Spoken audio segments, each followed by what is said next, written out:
The only possible attitude toward out-of-control desire is a declaration of all-out war. I hear so many Christians murmuring about their imperfections and their failures and their addictions and their shortcomings, and I see so little war. Murmur, murmur, murmur. Why am I this way? Make war! If you wonder how to make war, go to the manual. Don't just bellyache about your failures. Make war!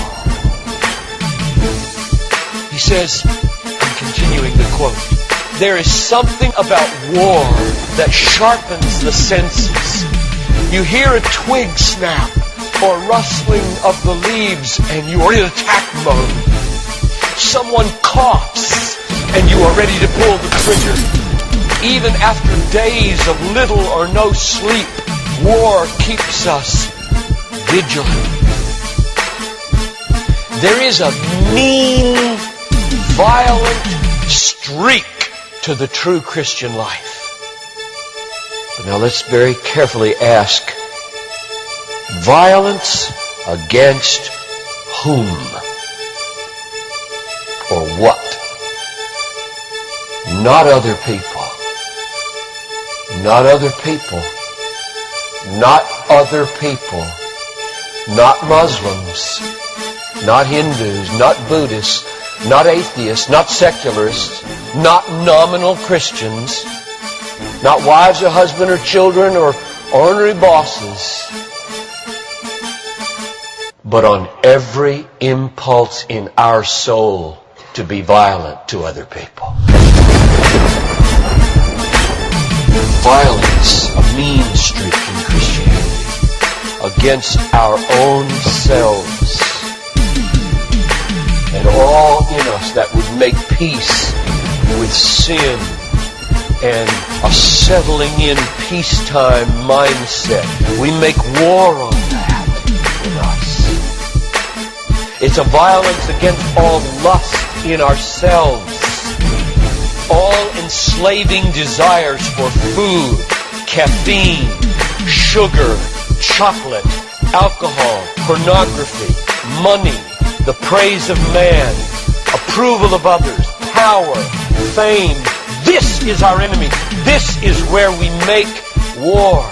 It is a violence against all racism in our souls, all sluggish indifference to injustice in our souls, a violence against all indifference to poverty and indifference to abortion in our souls. Did you know that in the warfare of Romans, Satan doesn't show up until chapter 16.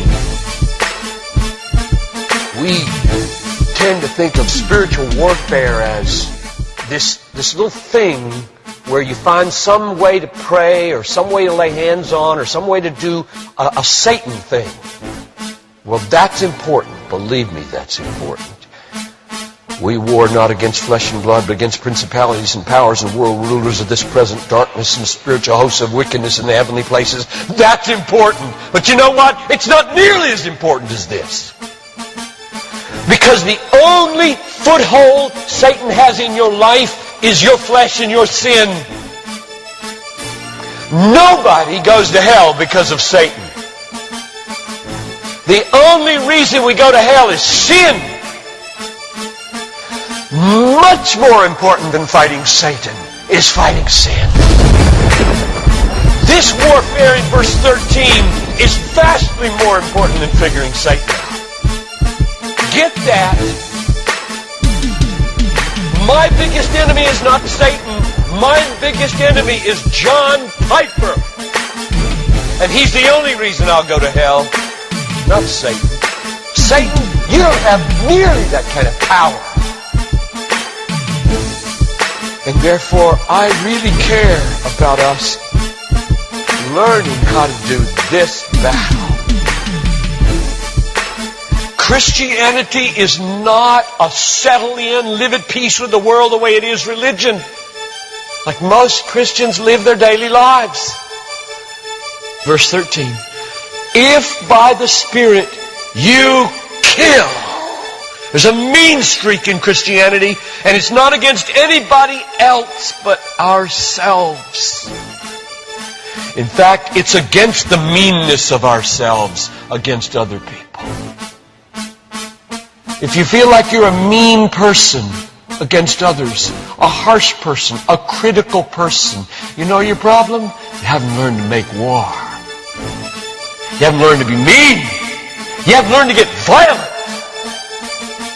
against your violence, against your meanness, against your critical spirit. And you complain of it, talk about it, but have you made war 24/7 against it?